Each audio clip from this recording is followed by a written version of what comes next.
Hello ಮಕ್ಕಳೇ, ನಾವಿವತ್ತು double column cash book ಹೇಗೆ ಪ್ರಿಪೇರ್ ಮಾಡೋದು ಅಂತ ನೋಡೋಣ. ಇಲ್ಲಿ ಡೆಬಿಟ್ ಮತ್ತು ಕ್ರೆಡಿಟ್ ಸೈಡಲ್ಲಿ ನಾವು ಏನೇನು ರಿಸೀವ್ ಮಾಡ್ಕೊತೀವಿ ಅದನ್ನು ರೆಕಾರ್ಡ್ ಮಾಡ್ತೀವಿ. ಕ್ರೆಡಿಟ್ ಸೈಡಲ್ಲಿ ಏನೇನು ಪೇಮೆಂಟ್ ಆಗುತ್ತೆ ಅದನ್ನು ರೆಕಾರ್ಡ್ ಮಾಡ್ಕೊತೀವಿ. ಸೊ ಇಲ್ಲಿ ಡಬಲ್ ಕಾಲಮ್ ಅಂದರೆ ಕ್ಯಾಶ್ ಮತ್ತು ಬ್ಯಾಂಕ್ ಎರಡೆರಡು ಕಾಲಮ್ಸ್ ಇರುತ್ತೆ ಡೆಬಿಟ್ ಮತ್ತು ಕ್ರೆಡಿಟ್ ಸೈಡಲ್ಲಿ. ಓಕೆನಾ, let start. April 1st cash and bank balance ಕೊಟ್ಟಿದ್ದಾರೆ. So to balance carried down, ಆ ಅಮೌಂಟನ್ನು ನೀವು ರೆಕಾರ್ಡ್ ಮಾಡ್ಕೊಳ್ಳಿ. Next insurance premium paid by cheque, payment so credit side. By insurance premium account, ಚೆಕ್ಕಲ್ಲಿ ಪೇ ಆಗಿರೋದ್ರಿಂದ ಬ್ಯಾಂಕ್ ಅಕೌಂಟಲ್ಲಿ ರೆಕಾರ್ಡ್ ಮಾಡ್ಕೊತೀವಿ. Next one issued a cheque for goods purchased. So ಪೇಮೆಂಟನ್ನು ಹೇಗೆ ಮಾಡಿದ್ದೀರಾ? Through cheque. So by purchases account 28,000.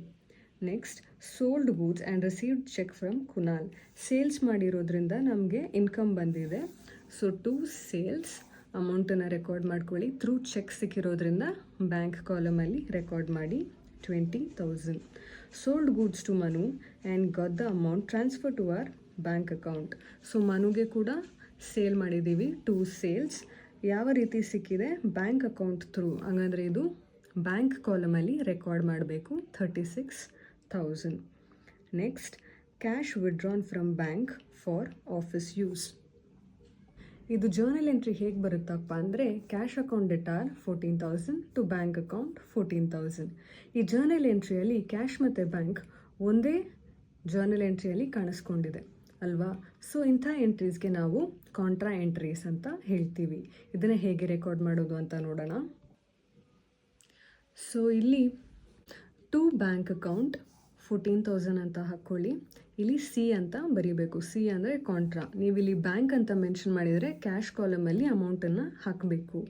ಅದೇ ಥರ right ಸೈಡಲ್ಲಿ ಬೈ ಕ್ಯಾಶ್ ಅಂತ ಮೆನ್ಷನ್ ಮಾಡಿಬಿಟ್ಟು ಇಲ್ಲಿ ಸಿ ಅಂತ ಹಾಕ್ಕೊಂಡು ಇಲ್ಲಿ ಕ್ಯಾಶ್ ಕೊಟ್ಟಿರೋದ್ರಿಂದ ಬ್ಯಾಂಕ್ ಕಾಲಮಲ್ಲಿ ಅಮೌಂಟನ್ನು ಮೆನ್ಷನ್ ಮಾಡಬೇಕು.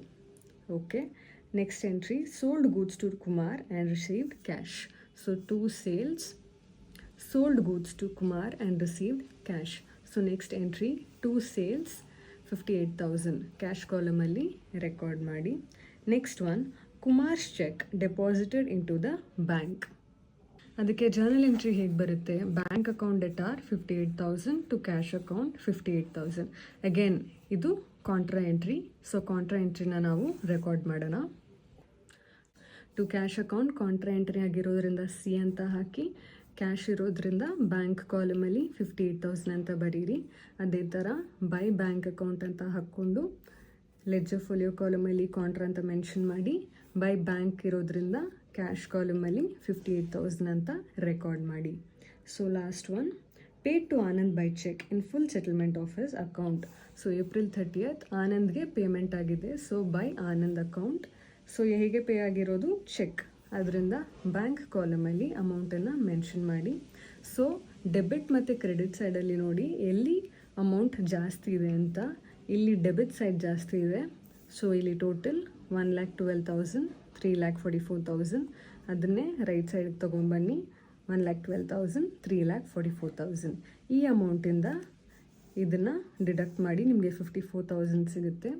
ಅದೇ ಥರ ಇಲ್ಲಿ 3,44,000ಇಂದ ಇಲ್ಲಿರುವಂತಹ ಬ್ಯಾಂಕ್ ಕಾಲಮಲ್ಲಿರುವಂತಹ ಅಮೌಂಟನ್ನು ಡಿಡಕ್ಟ್ ಮಾಡಿ ನಿಮಗೆ 2,32,000 ಸಿಗುತ್ತೆ.